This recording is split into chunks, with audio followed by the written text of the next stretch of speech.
जब यही lines magnet के अंदर ट्रैवल करती हैं तो इनके एरोज जो होते हैं वो ऐसे होते हैं। When it is travelling inside the magnet, तो आप इनके एरो जो मार्क करेंगे वो ऐसे मार्क करेंगे, साउथ टू नॉर्थ। कैसे मार्क करेंगे? South to north.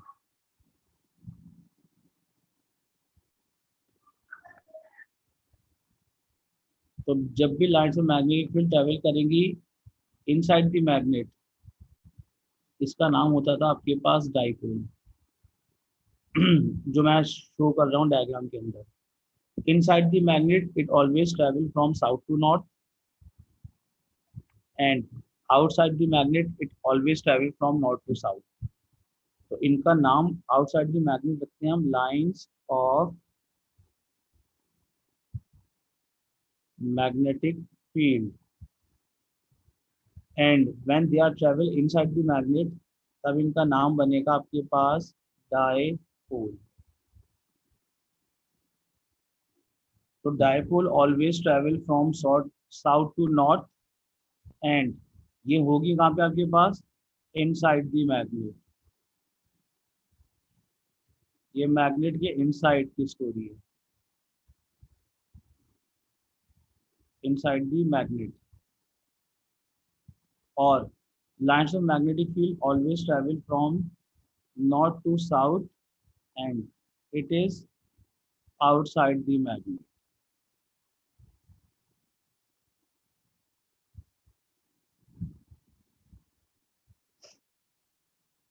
तो आउटसाइड द मैग्नेट हमेशा नॉर्थ टू साउथ होंगी, नाम होगा लाइंस ऑफ मैग्नेटिक फील्ड।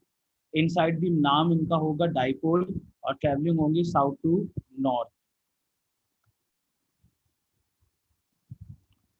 अब पेपर में सिर्फ और सिर्फ एक मैग्नेट की नहीं आती, कभी कभी पेपर में दो मैग्नेट्स दिखा देता है वो। तो अगर दो मैग्नेट्स होंगी तो लाइंस ऑफ मैग्नेटिक फील्ड कैसे ट्रैवल करेंगी देखना है आप। तो अगर मैं दो मैग्नेट मार्क करूं तो आपके पास ये एक मैं मैग्नेट फॉर्म करता हूँ, ये दूसरा मैग्नेट फॉर्म करता हूँ मैं।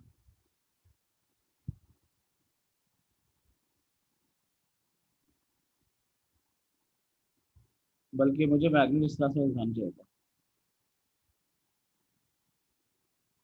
अगर ये एक साइड है मैग्नेट की और ये दूसरी है,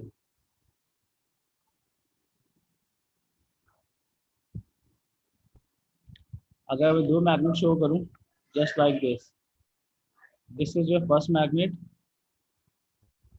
and this is your second magnet.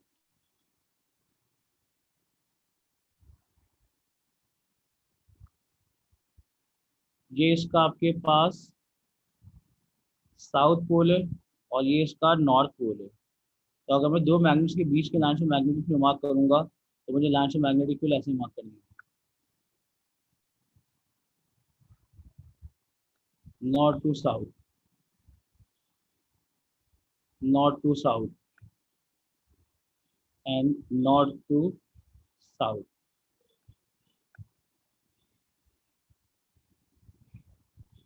और अगर मैं इसके आउटर दिखाऊंगा तो आउटर मुझे कर्व लाइन शो करनी है, just like this, just like this,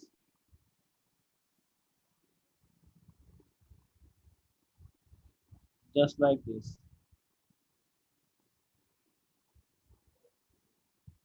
और एरो सबके मैं मार्क करूंगा ऐसे। ये सारी चीजें तो आपने वो लेवल में पढ़ी थी, राइट? एएस के अंदर ए टू में जो स्टार्ट होगी मैग्नेटिक फील्ड, वो आपके पास डॉट और क्रॉस से स्टार्ट हो रही होती है। कहाँ से स्टार्ट हो रही होती है? डॉट और क्रॉस। अगर आप क्रॉस मार्क करते हैं, क्या मार्क करते हैं आपके पास? अगर आप क्रॉस मार्क करते हैं एक रेक्टेंगल के अंदर, एक मैं रेक्टेंगल बनाता हूँ और इस रेक्टेंगल के अंदर आप खाली क्रॉस मार्क करते हैं, क्या मार्क करते हैं? क्रॉस।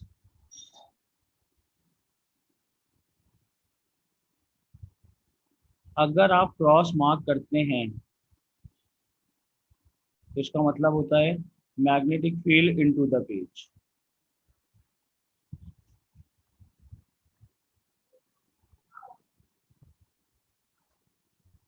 कुर्बान, सही कह रहे हैं आप। क्रॉस का मतलब होता था इनटू द पेज,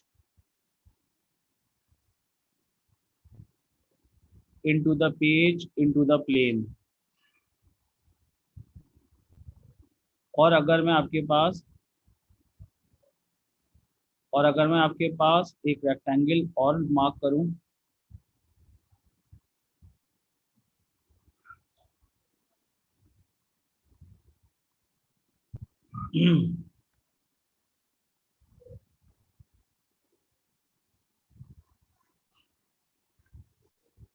और अगर इसके अंदर मैं डॉट लगाऊं,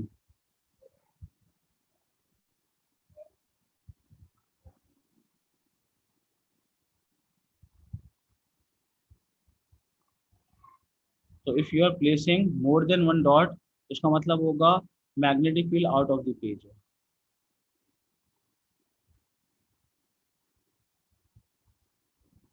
और प्लेन, ये इनटू द और आउट ऑफ द का मतलब है मैग्नेटिक फील्ड। क्या मतलब है आपके पास?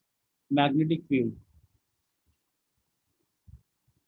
Magnetic field. और यहाँ पे भी आपके पास आउट ऑफ द पेज का मतलब है मैग्नेटिक फील्ड।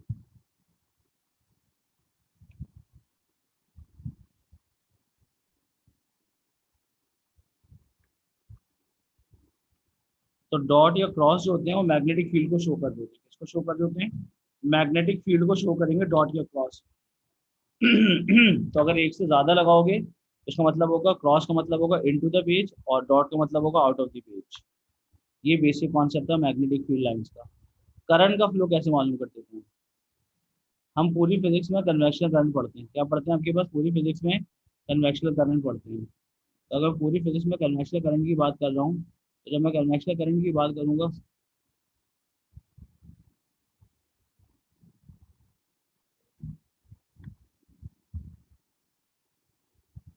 तो अगर मैं पूरी फिजिक्स में आपके पास magnetic field into the page और डॉट का मतलब आउट ऑफ द पेज, इसी में एक कॉन्सेप्ट ये पता होना चाहिए, दूसरा कॉन्सेप्ट ये रहा, तीसरा कॉन्सेप्ट होता है करंट का।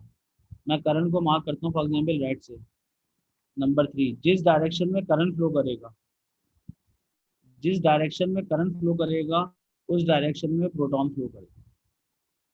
अगर आपके पास मैं लेफ्ट टू राइट दिखा रहा हूँ करंट, करंट का मतलब है आए, तो जिस डायरेक्शन में करंट फ्लो करेगा उसी डायरेक्शन में पॉजिटिव चार्ज फ्लो होगा।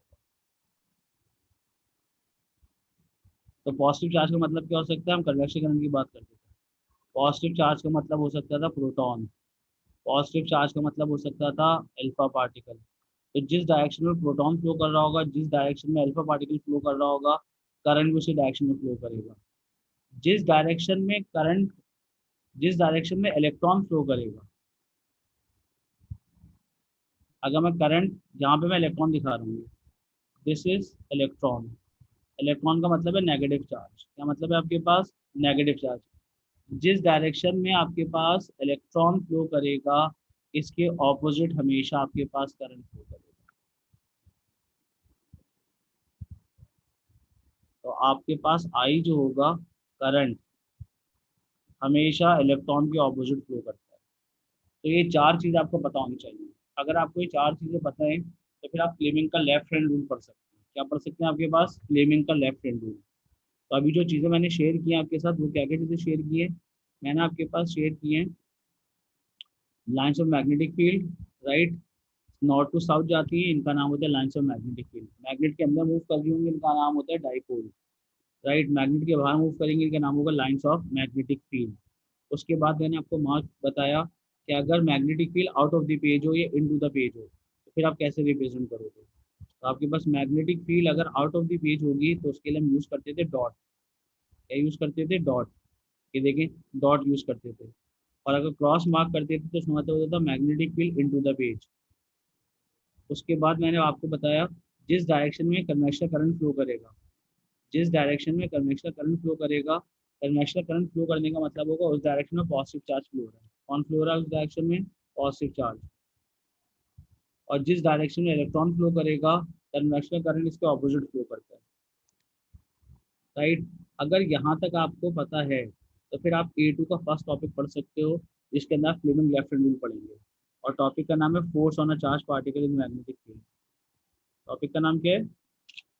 Force on a charge particle in magnetic field. This is the name of the topic.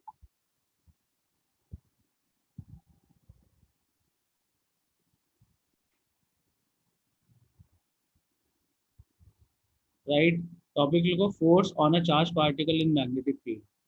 This is the name of the topic.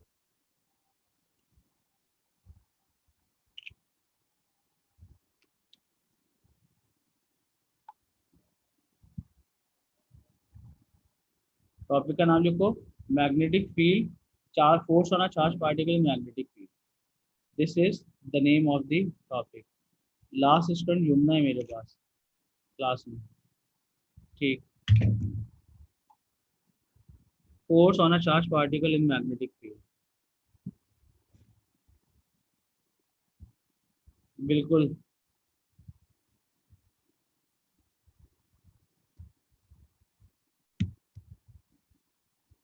अब टॉपिक का नाम आपके पास लिखो, force on a charge particle in magnetic field, और इसके अंदर आप formula क्या लिखेंगे और डायग्राम कैसी बनेगी। डायग्राम तो एक्चुअली आप ओलिविस में पढ़ कर आए, और ये टॉपिक भी आपने ओलिविस में नाम सुना था फ्लेमिंग लेफ्ट रूल के अंदर, मगर इसका फॉर्मूला ओलिविस ने नहीं पढ़ा था। तो टॉपिक का नाम आपके पास है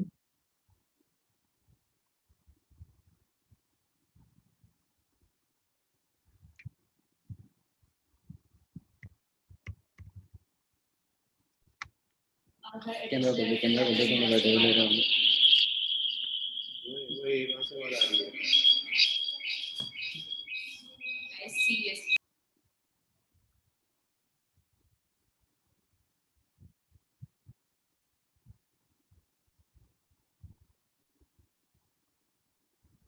अस्सलाम वालेकुम।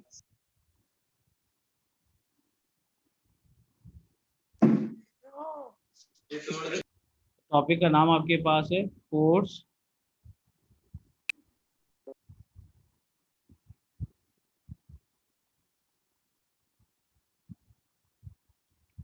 फोर्स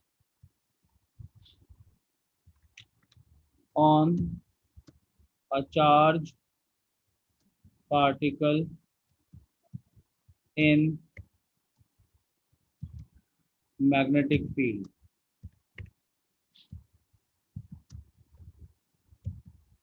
ये टॉपिक का नाम है आपके पास, force on a charge particle in magnetic field. Right, अगर मैं इसकी डायग्राम यहाँ पे प्लेस करूँ, उसकी डायग्राम कैसी होगी तो शेयर कर दूँ वहाँ से।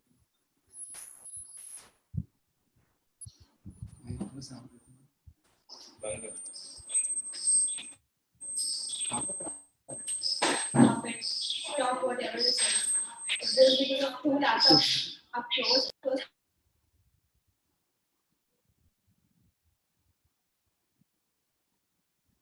स्क्रीन शेयर हो रही है ना वहाँ पास मेरी? टॉपिक लिखा हुआ आ रहा है, force on a charge particle in magnetic field. अब मैं इसकी डायग्राम दिखा रहा हूँ।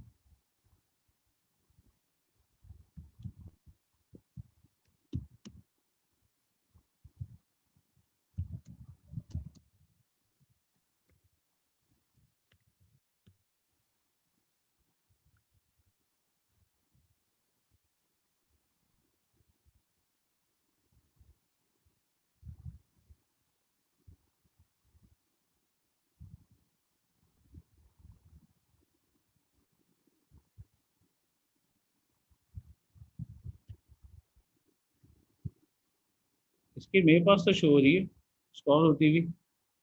आपके पास जो स्क्रीन पे अभी नजर आ रहा होगा आपको, वो नजर आ रहा होगा force on a charge particle magnetic field, colour black से।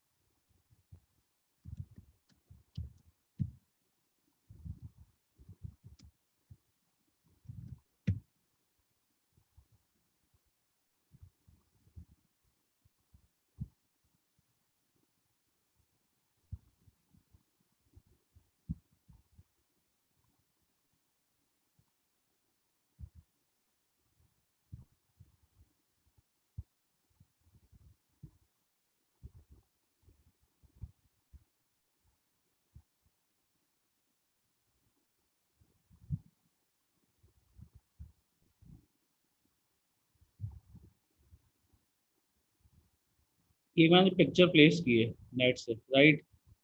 अब इसके हिसाब से मैं एक्सप्लेन करूंगा आपको।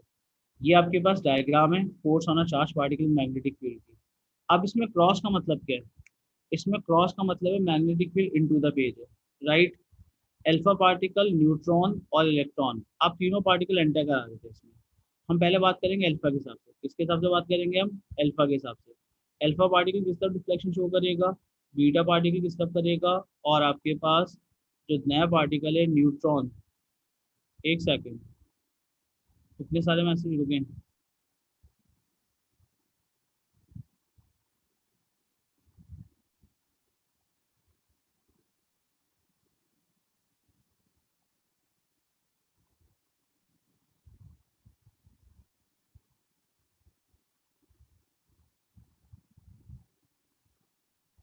ठीक है, एक सेकंड में दोबारा से शेयर करता हूँ, रुको।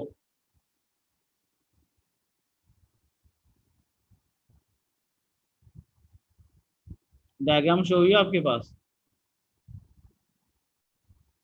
Force on a charge particle in magnetic field, जिसमें आपके पास क्रॉस बने हुए होंगे, अल्फा बीटा गैमा शो हो रहा है। अल्फा शो हो रहा है,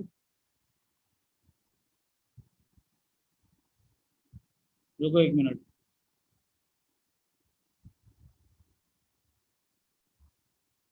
शेयर कर रहा हूँ स्क्रीन, वेट करो दोबारा से।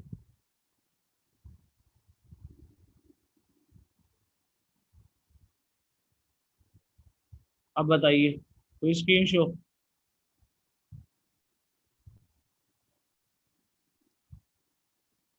ए, यस, ये स्क्रीन आपके पास है, क्या शो हो रही है?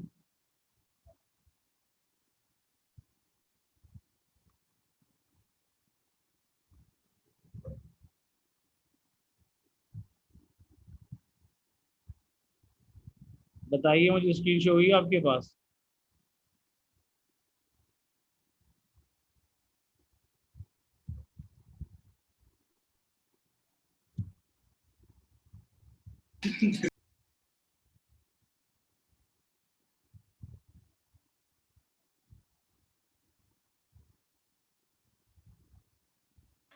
अस्सलामुअलैकुम सर।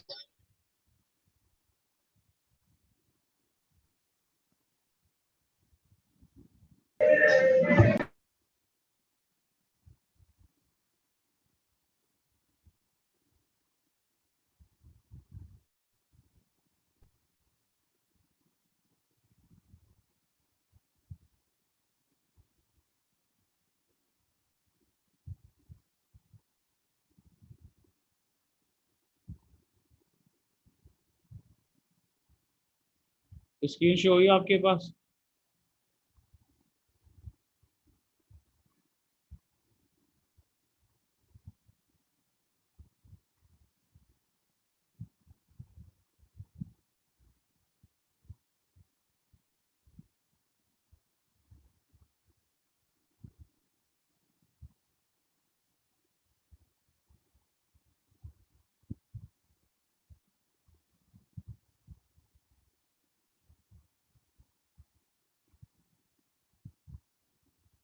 ठीक है Yumna, thank you.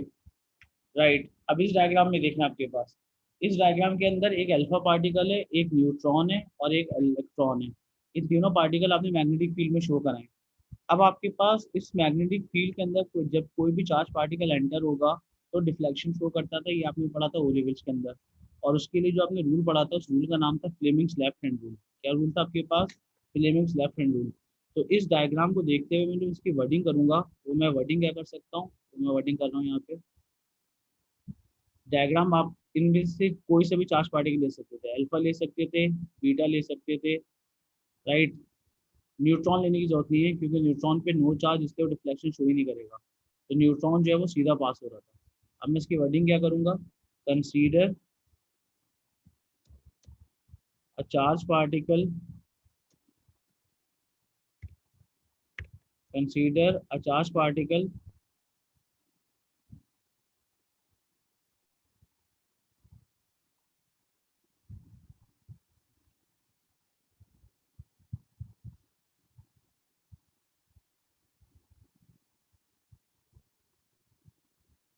Ji, consider charge particle of charge small q is moving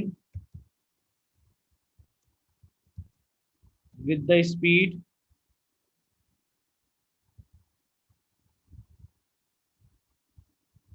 consider a charge particle of charge q is moving with the speed of v.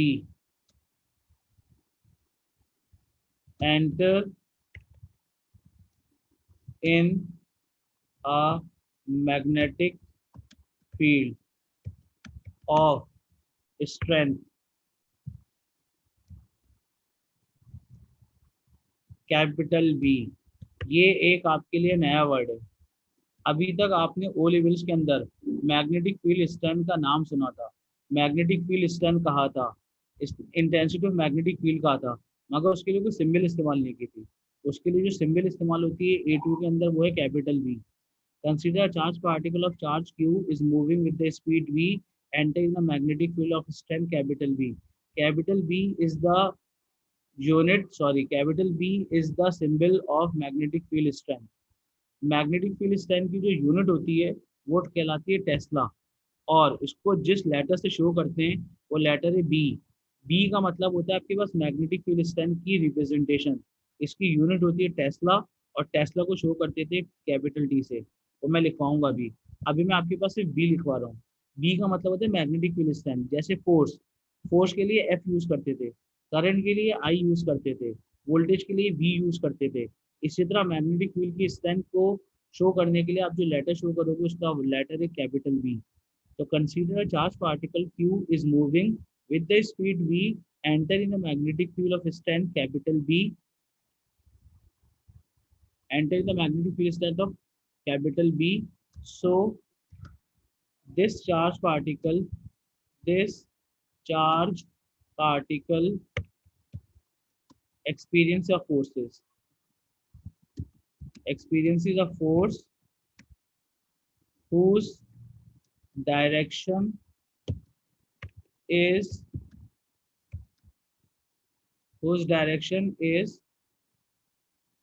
determined by Fleming's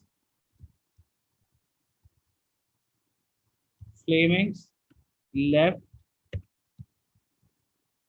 hand rule, and direction के लिए Fleming left hand rule इस्तेमाल करेंगे, and magnitude of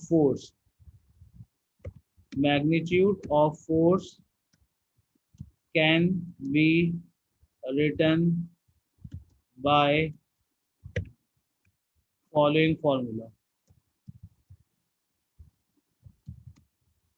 मैं यहाँ पे दो चीजें बताऊंगा आपको। पहले मैं फॉर्मूला बताऊंगा, उसके बाद फ्लेमिंग लेफ्ट हैंड रूल बताऊंगा, राइट। तो जो फॉर्मूला होता है आपके पास, वो फॉर्मूला है आपके पास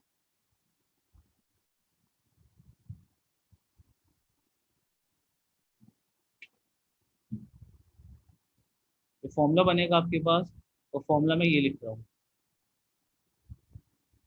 force on a charge particle का formula. F is the force on charge particle. F should be equals to Q bracket V cross B. अब V का मतलब वेलोसिटी, B का मतलब मैग्नेटिक फील्ड स्ट्रेंथ, Q का मतलब चार्ज, राइट। अगर आपने मैथ्स में क्रॉस प्रोडक्ट पढ़ लिया है तो आपने पढ़ा होगा A क्रॉस B बराबर होता था AB साइन थीटा के। This is the formula of cross product. तो जब यहाँ पे V और B आपस में क्रॉस में मल्टीप्लाई हो रहे हैं तो फॉर्मूला बनेगा F is equals to Q we B sine theta, जिसमें theta is the angle between, theta क्या है आपके पास, एंगल है बिटवीन आपके पास इस velocity and magnetic field strength. Theta जो आपके पास क्या चीज़ है, थीटा जो एंगल है, किसके दरम्यान का एंगल है आपके पास, थीटा, वेलोसिटी और बी। बी का मतलब आपको मतलब बताया था मैग्नेटिक फील्ड स्ट्रेंथ। तो वेलोसिटी एंड बी के बीच का जो एंगल होगा वो हमेशा थीटा से मार्क होगा। और अगर एग्जामिनर कोई एंगल ना बताए तो आपने लेना अंडरस्टूड 90 डिग्री, क्योंकि अगर तुम बोर्ड को देखते हो तो magnetic field into the page है और पार्टिकल लेफ्ट से चलता हुआ आ रहा है। तो पार्टिकल की स्पीड जो है आपके पास इस डायग्राम में वो लेफ्ट टू राइट है, लेफ्ट टू राइट। इसका मतलब बनेगा पार्टिकल की स्पीड आपके पास है एक्स एक्सिस में। कौन से एक्सिस में आपके पास? एक्स एक्सिस में। और मैग्नेटिक फील्ड इस डायग्राम में जेड एक्सिस में। कौन से एक्सिस में? Z axis. जेड एक्सिस का मतलब बनेगा into the page, into the page.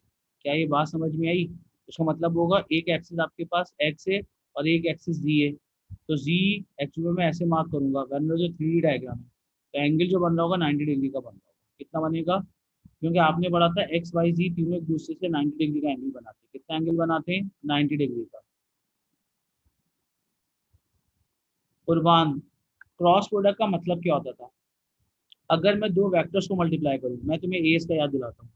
अगर मैं दो वेक्टर्स को मल्टीप्लाई करूं और मेरी थर्ड क्वांटिटी भी वेक्टर आ जाए, उसको बोलते थे क्रॉस प्रोडक्ट। क्या कहते थे उसको? Cross product. क्रॉस प्रोडक्ट का कॉन्सेप्ट क्या होता है? एक मिनट मैं समझा दूं फिर से, मैंने नया पेज खोला है। क्रॉस प्रोडक्ट का मतलब क्या है? जैसे हमने फिजिक्स में पढ़ा था मोमेंट्स। मोमेंट्स क्या है? याद है एस का? Moment is the product of force multiply by perpendicular distance. तो जब मैं इनको खत्म करता था तो आप लिखते थे F D sine theta.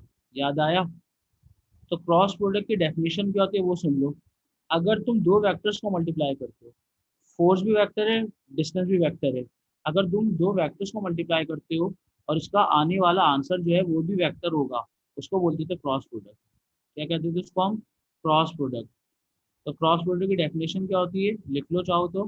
When we multiply two vectors and we obtain another result and we obtain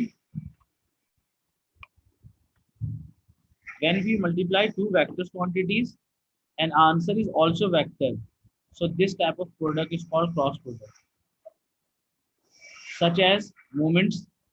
ये देखें, moment is the cross product force multiply by perpendicular distance. दोनों आपके पास वेक्टर हैं, मोमेंट्स भी वेक्टर होता है। अब मैं वापस जाता हूँ।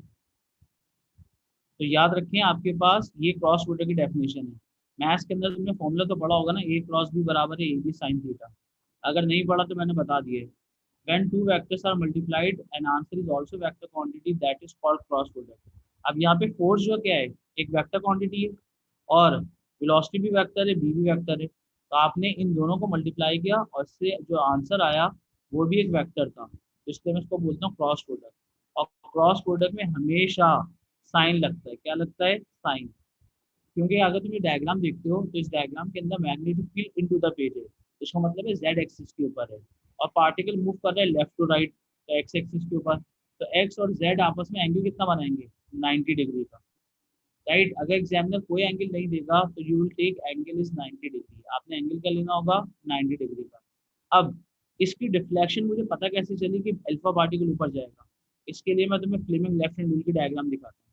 अगर तुम्हें याद हो फ्लेमिंग लेफ्ट हैंड रूल, नहीं याद तो मैं इसकी डायग्राम शो कर दूंगा यहाँ पास। एक मिनट दो मुझे बस। इसका मैं साइज थोड़ा सा छोटा कर देता हूँ ताकि इस डायग्राम के आगे मैं फ्लेमिंग लेफ्ट हैंड रूल की डायग्राम को पेश कर सकूँ। ये मुझे इंसर्ट कर दो। फ्लेमिंग लेफ्ट हैंड रूल जो आपने ओ लेवल्स में पढ़ा था, जिसमें जिसमें एफ होती थी थंब के ऊपर फोर्स। याद आ रहा है कुछ? फर्स्ट फिंगर के ऊपर आती थी आपके पास मैग्नेटिक फील्ड और इंडेक्स फिंगर की सेकंड फिंगर पे आती थी आपके पास करंट।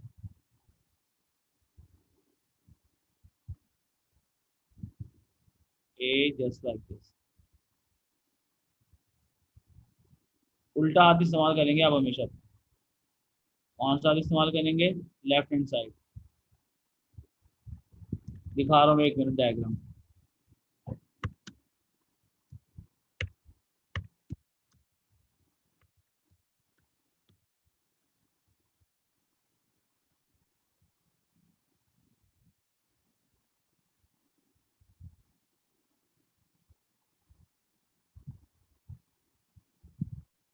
एक मिनट दो मुझे बस, दिखा रहा हूं।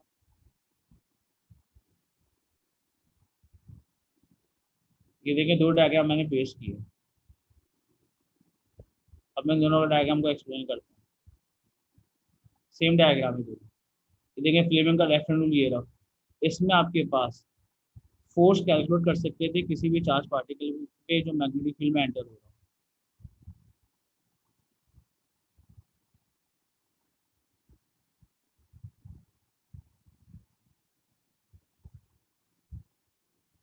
अब देखें,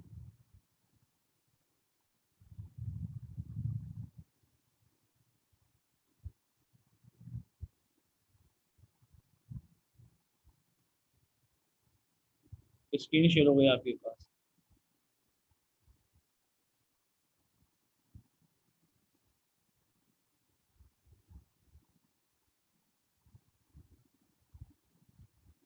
देखिए हस्तान अरशद साहब, फ्लेमिंग लेफ्ट हैंड रूल में आपके पास फोर्स आती है आपके पास थंब पे, मैग्नेटिक फील्ड आती है फर्स्ट फिंगर पे, और करंट आता है आपके पास सेकंड फिंगर पे। ये देखें डायग्राम जो यहाँ पे विजुलाइज हुई है। अब अगर आपके पास एक चार्ज पार्टिकल, इसी डायग्राम के आगे मैं आपके पास फोर्स वाला चार्ज पार्टिकल की डायग्राम दिखाता हूँ। अब आपके पास मैं क्या कर रहा हूँ, इसी डायग्राम को देखते हुए मैं एक चार्ज पार्टिकल को मैग्नेटिक फील्ड में एंटर कर रहा हूँ। क्या कर रहा हूँ, आपके पास एक चार्ज पार्टिकल को मैग्नेटिक फील्ड में एंटर कर रहा हूँ। तो मैं आपके पास एक रेक्टेंगल दिखाता हूँ, राइट। इस रेक्टेंगल के ऊपर मैं क्रॉस लगाता हूँ। क्रॉस का मतलब क्या होगा, क्रॉस का मतलब होगा magnetic field into the page.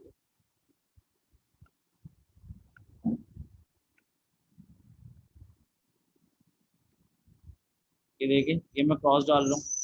In cross का मतलब होगा magnetic field into the page.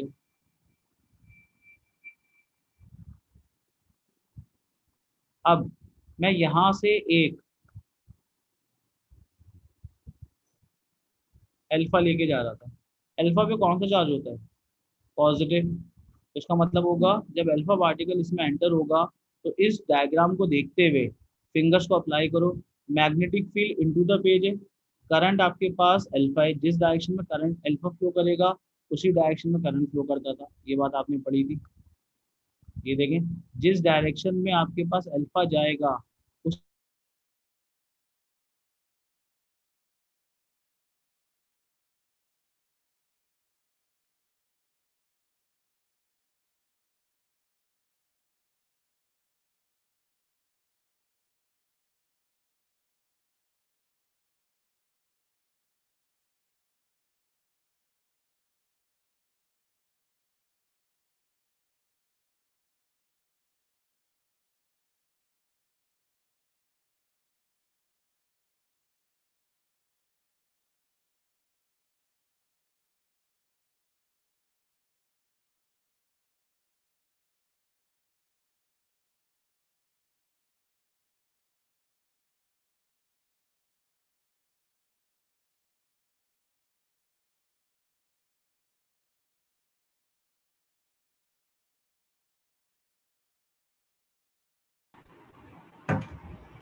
एक दो मिनट दें ताकि सब आ जाए फिर मैं बताता हूँ।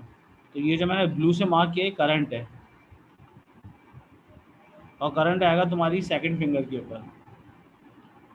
तो अगर तुम इस डायग्राम के ऊपर Fleming left hand rule apply करो तो आप देखेंगे कि alpha particle is bending towards upward.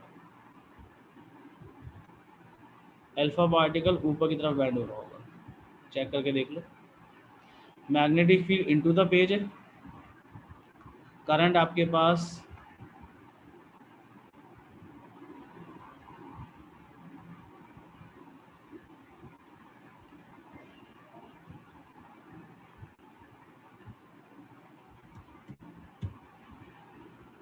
क्या ये बात समझ में आई, डायग्राम देखो।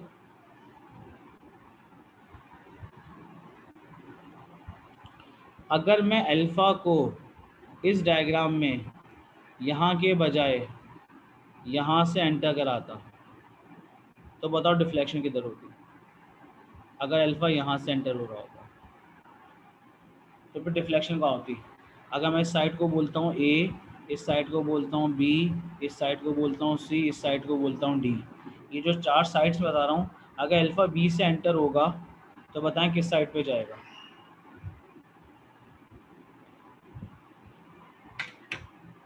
कुर्बान के अलावा भी किसी ने आंसर देना है, सिर्फ कुर्बान ने आंसर नहीं देना है। अभी मैं चेक करता हूँ किसने आंसर दिया। कुर्बान, पता था मुझे। कुर्बान के अलावा भी तो बताए कोई। नहीं, ABCD में बताओ। सबा, अली सिद्दीकी, सही आंसर। सरफराज, सही आंसर। मगर मैंने ABCD में पूछा है, ABCD में कहाँ जाएगा। Hasan M Khan, Safan, D is wrong. Hasan Arshad, left is right. मगर मुझे ABCD में बताओ कौन सी साइड होगी। A होगी, B होगी, C होगी, D होगी। Hasan Arshad, left right top bottom नहीं पूछ रहा हूँ मैं ABCD में पूछ रहा हूँ। सबा, बिल्कुल सही है A।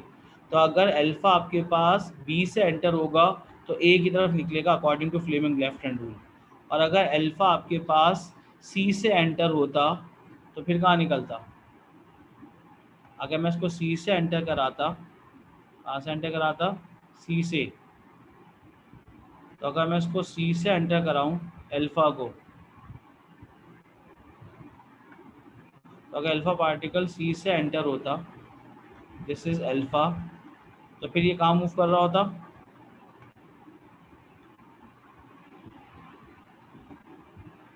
सबा, नहीं, रॉन्ग है आंसर। अगर ये C से एंटर होता तो कहाँ डिफ्लेक्शन शो करता। कुर्बान,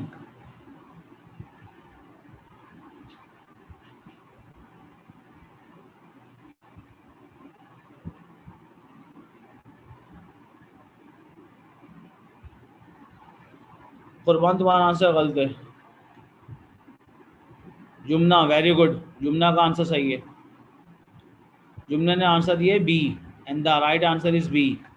अप्लाई करो फ्लेमिंग लेफ्ट हैंड रूल कुर्बान। जिन जिन के गलत है। करंट अब आपके पास कहाँ से आ रहा होगा, करंट आपके पास आ रहा होगा राइट टू लेफ्ट। तो जिस डायरेक्शन में आपके पास अल्फा जाता था इसी डायरेक्शन में करंट जाता था। उसका मतलब होगा करंट जो जा रहा होगा वो इस तरह से जा रहा होगा। ये देखें, ये करंट होगा। अप्लाई करो ज़रा फ्लेमिंग लेफ्ट हैंड रूल। जुमला ने सबसे पहले आंसर दिया था सही।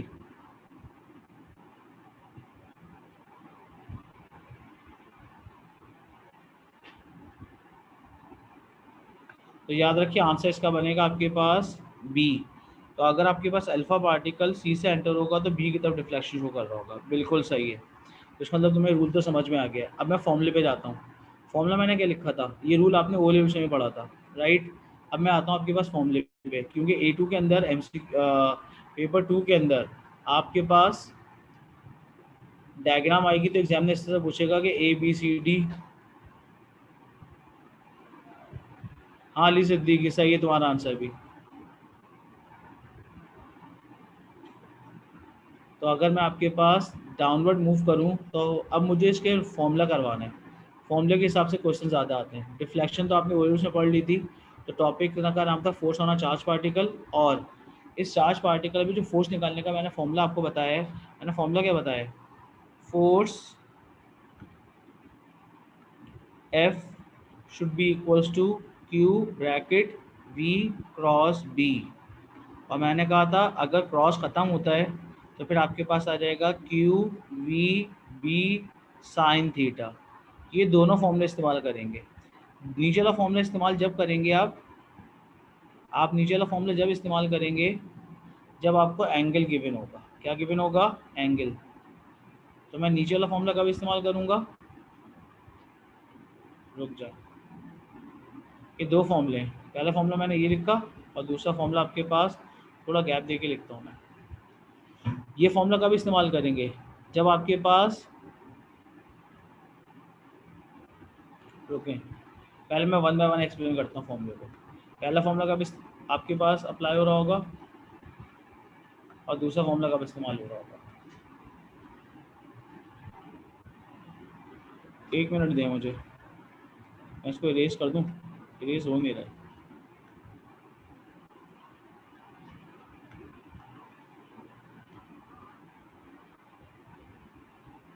पहले मैं F is equal to QVB की बात कर रहा हूँ। अगर एग्जामिनर आपको एंगल ना बताए, when no angle is given, इसका मतलब क्या है? सो थीटा इज 90 डिग्री, ये अंडरस्टूड होता है। जब एग्जामिनर कोई एंगल नहीं बताता तो थीटा की वैल्यू हमेशा 90 होती है, राइट। तो आपके पास मैंने कहा था जब v क्रॉस b खत्म करूंगा तो मैं लिख सकता हूँ f is equals to Q we B sine theta. तो अगर आपने मैथ्स में पढ़ा था साइन 90, साइन 90 किसके बराबर होता था? साइन 90 बराबर होता था 1 के। किसके बराबर होता था? 1 के। तो अगर साइन 90 1 के बराबर होता था तो फॉर्मूला बन जाएगा f is equals to Q we B, that's it, this is the formula.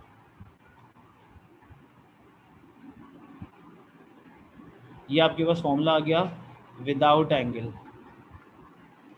Without angle का मतलब बनेगा एंगल इज 90 डिग्री, क्योंकि आपके पास थीटा जब भी 90 होगा साइन 90 हमेशा 1 के बराबर होता था, इसलिए आपके पास क्यू वी बी का फॉर्मूला इस्तेमाल करेंगे। और जब एंगल गिवन होगा तो ये फॉर्मूला इस्तेमाल करेंगे। दो फॉर्मूले आपके पास हैं। ये फॉर्मूला कब इस्तेमाल करेंगे? जब आपके पास theta is given, theta is given. जब एंगल गिवन होगा तो ऊपर वाला फॉर्मूला इस्तेमाल करेंगे, और जब एंगल नहीं गिवन होगा तो नीचे वाला फॉर्मूला इस्तेमाल करेंगे। अब आप में से किसी ने कोई बात पूछी है तो याद रखें, जब भी आपके पास वेलोसिटी और मैग्नेटिक फील्ड परपेंडिकुलर होंगे फोर्स मैक्सिमम हो जाएगी, क्योंकि साइन 90 1 था तो फोर्स मैक्सिमम हो जाएगी, राइट। क्या यहाँ तक बात समझ में आई? अगर यहाँ तक बात समझ में आ गई है तो इसका मैं कल देता हूँ, 1 मिनट रुको।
अब लिखें इसका न्यूमेरिकल। इसका न्यूमेरिकल क्या होगा लिखवा रहा हूँ मैं आपके पास एक।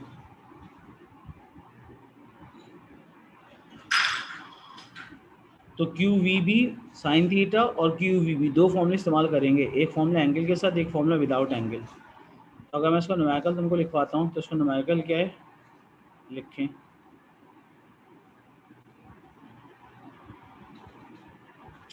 एक minute.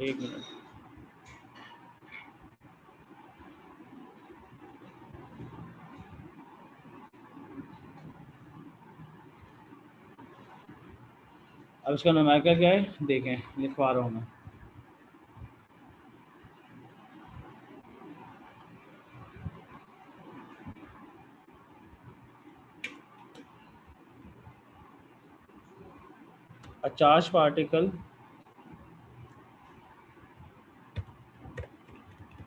A charged particle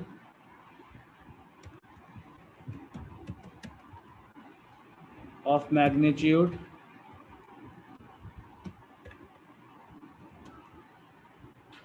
40 millicoulomb. A charged particle of magnitude 40 millicoulomb is moving with the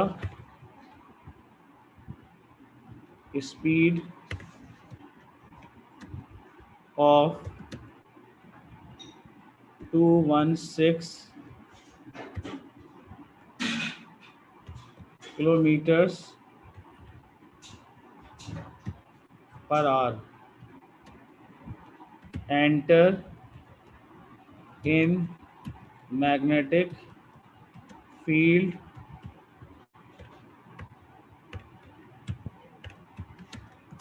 of strength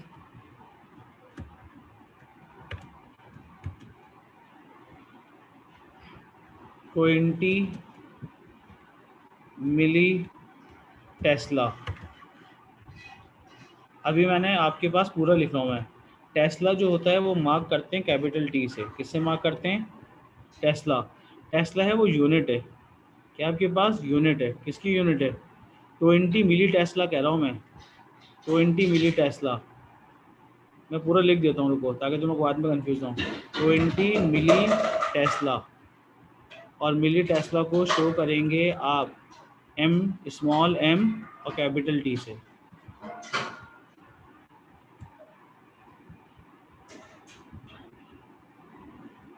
A charged particle of magnitude 40 millicoulomb is moving with the speed of 216 kilometers per hour, entering a magnetic field of strength 20 millitesla. 20 millitesla. 20 millitesla.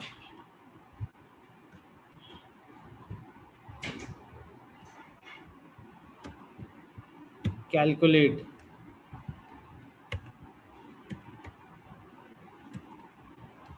First part, force. Second part,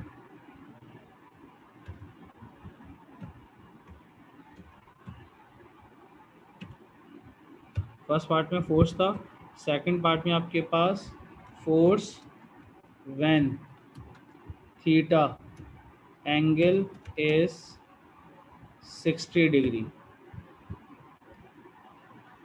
when theta is 60 degree. And third part, इसका second part था।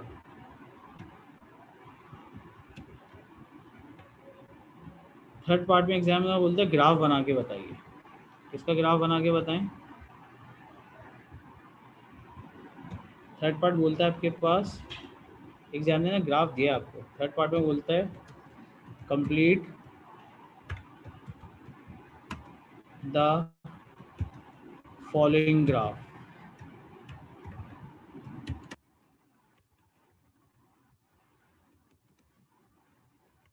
वो graph किसका है वो मैं बता देता हूँ आपके पास। वो ग्राफ में यहाँ बना के बता रहा हूँ आपके पास। ये 3 पार्ट्स हैं और साथ ही में इसका मैं ग्राफ बना के बता रहा हूँ। ए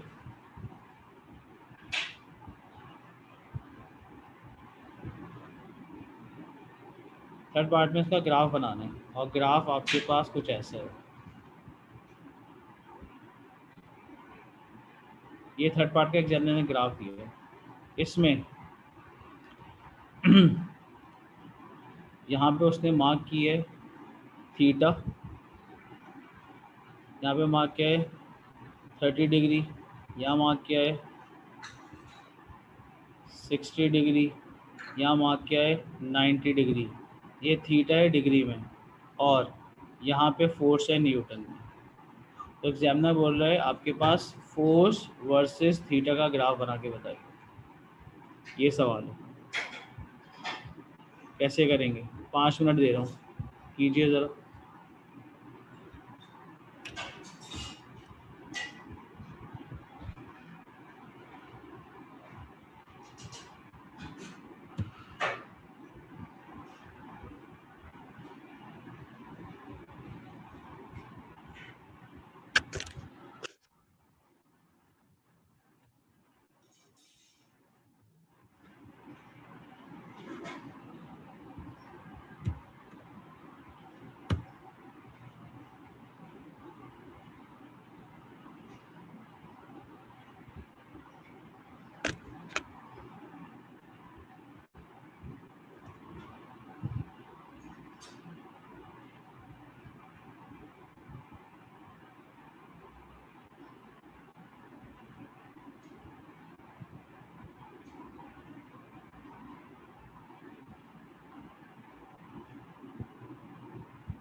एक मिनट रुके, बता रहा हूँ।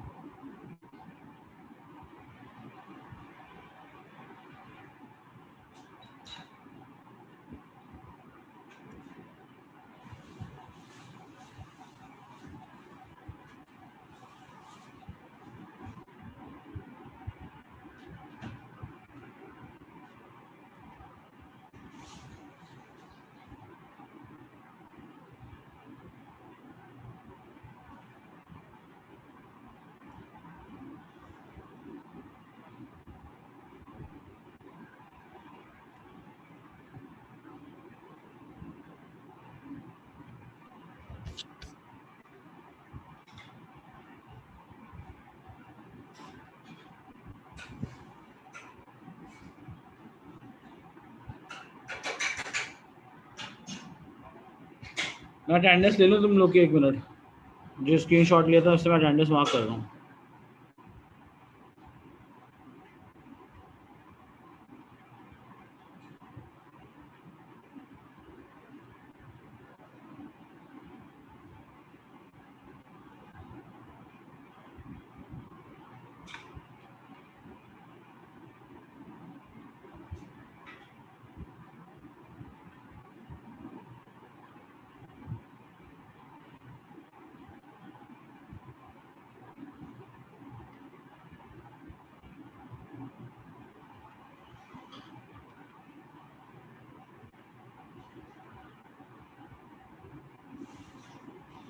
सलीना, क्या तुम क्लास में हो? Salina, are you present?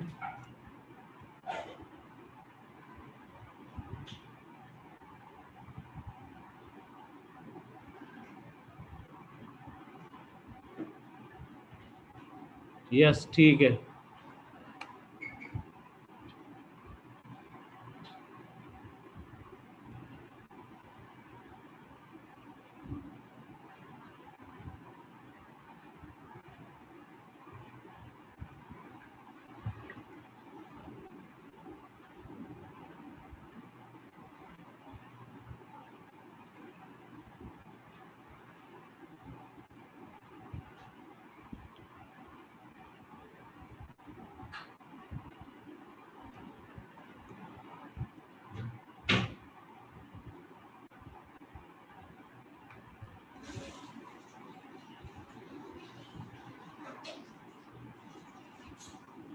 एक सेकंड।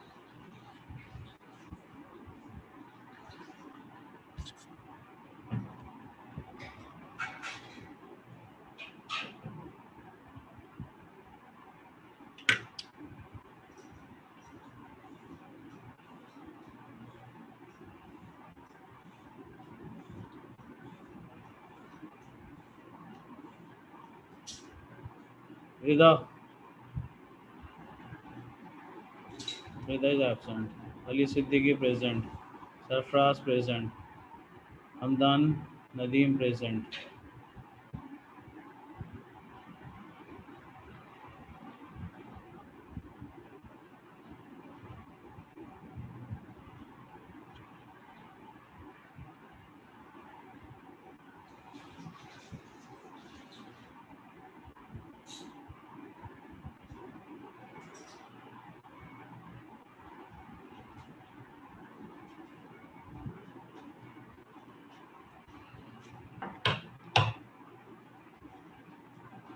ठीक, अब बताता हूँ आंसर। ठीक है, अटेंडेंस मैंने ले ली है तुम लोग की, अब मैं जाता हूँ स्क्रीन पे वापस। जी, पहले का आंसर कितना बताया आपने मुझे? सॉरी, कुर्बान साहब। हाँ, पहले का आंसर है 0.01415।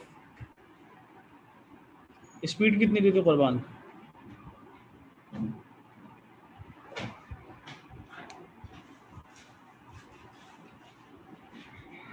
फर्स्ट पार्ट का आंसर था थ्री फोर्स।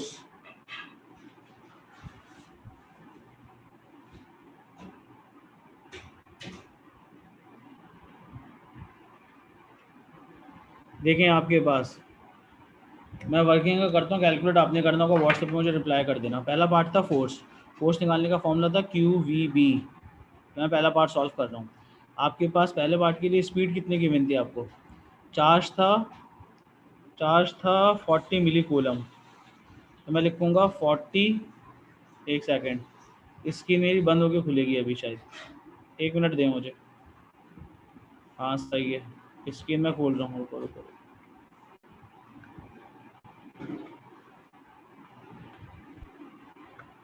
अगर मैं फर्स्ट पार्ट सॉल्व करूँ, फर्स्ट पार्ट में यहाँ सॉल्व कर रहा हूँ, 1 मिनट के अंदर इंशाल्लाह हो जाएगा अभी, बस इतना बड़ा इशू नहीं है।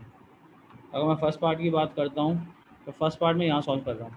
फोर्स निकालने का फॉर्मूला था QVB, कैलकुलेटर आपके हाथ में होना चाहिए। चार्ज एग्जामिनर ने बताया था 40 मिली कूलम, 40 × 10⁻³ स्पीड बताई थी 216, 216 kilometre per hour. 216 kilometre per hour का मतलब क्या बनेगा? 60। क्या ये बात समझ में आई? 216 को मल्टीप्लाई करेंगे 1000 से और डिवाइड कर देंगे 3600 से, तो आंसर तुम्हारा 60 आ रहा होगा। चेक कर लो।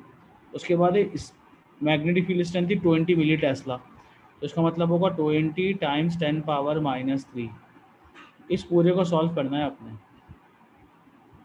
ये सब आपस में मल्टीप्लाई हो रहे हैं। बताओ मुझे कितना आंसर आ रहा है पहले पार्ट का? 4.8 × 10⁻²। तो ये आंसर शायद मेरे से उसने बताया था, कुर्बान ने। 4.8 × 10⁻², तो फोर्स आ गया आपके पास 4.8 × 10⁻² न्यूटन। सेकंड पार्ट में आपके पास एंगल आ गया था थीटा, इसका मतलब बन जाएगा अब फोर्स बराबर हो जाएगी, इस आंसर को मल्टीप्लाई कर देंगे, the answer of first part multiply by sin 60, और sin 60 होता था 0.866। तो पहले पार्ट के आंसर को sin 60 से मल्टीप्लाई कर दो कि सेकंड पार्ट का आंसर आ जाएगा, राइट। और वो आंसर आपके पास आ रहा था जो अली सिद्दीकी साहब ने बताया था मुझे, शायद 4.15 × 10⁻²। बिल्कुल सही है। अब आते हैं लास्ट पार्ट पे। लास्ट पार्ट में बोलते हैं एग्जाम ने ग्राफ बनाए। ग्राफ एक्चुअल में ये आपके पास थीटा है, आपने एंगल फॉर्मूला पढ़ा था साइन थीटा, राइट। तो क्या किसी को साइन का ग्राफ याद है? ये बनता था साइन का ग्राफ, यहाँ पे एंगल होता था 0, यहाँ होता था 90, यहाँ होता था 180। तो इसका मतलब बनेगा आपका जो ग्राफ बनेगा वो कर्व ग्राफ बनेगा। कैसा ग्राफ बनेगा? कर्व। और 90 के ऊपर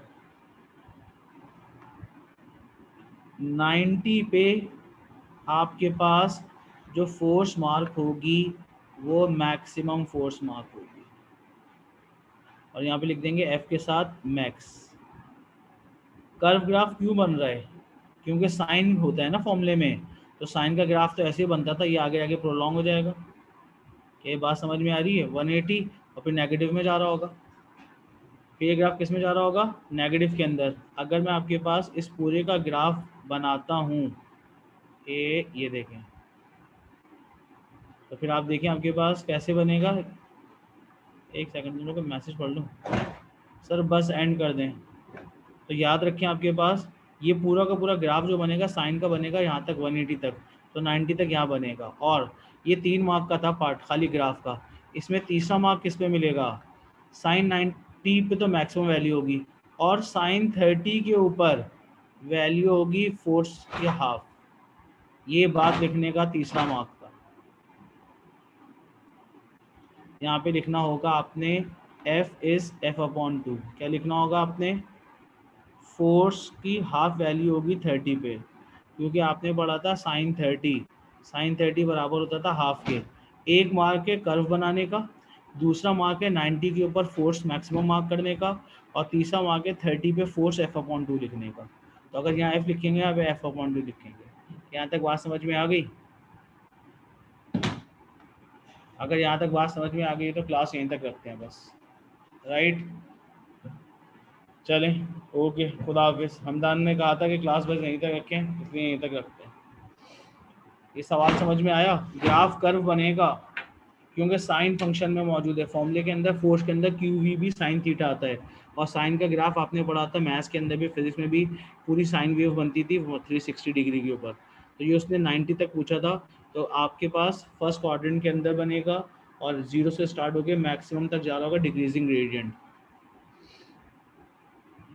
अगर यहाँ तक बात समझ में आ गई तो मुझे रिप्लाई करो मैसेज पे, और फिर क्लास छोड़ सकते हैं। क्या यहाँ तक बात समझिए? इसका ग्राफ सबसे इम्पोर्टेंट था सफ़ान साहब।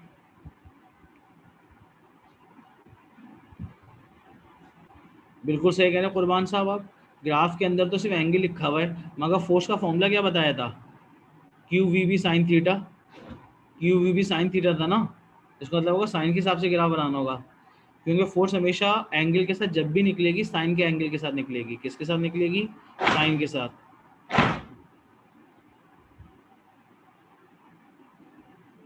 क्योंकि फोर्स का फॉर्मूला था q we B sine theta, तो आपके पास फोर्स के एंगल अंदर जो है वो थीटा जो आ रहा है वो साइन के फंक्शन के साथ आ रहा है, इसीलिए एग्जामिनर ने ऐसा ग्राफ दिया था। अगर यहाँ पे खाली साइन थीटा लिखा होता तो 30 60 90 थोड़ी देता, ये उसने थीटा दिया है 30 60 90 और फोर्स है, तो बच्चे ने खुद सोचना होगा कि फोर्स का ग्राफ थीटा के साथ कैसे बनेगा। F is equals to Q we B sine theta, right. चले, ओके जी, खुदा हाफिज़।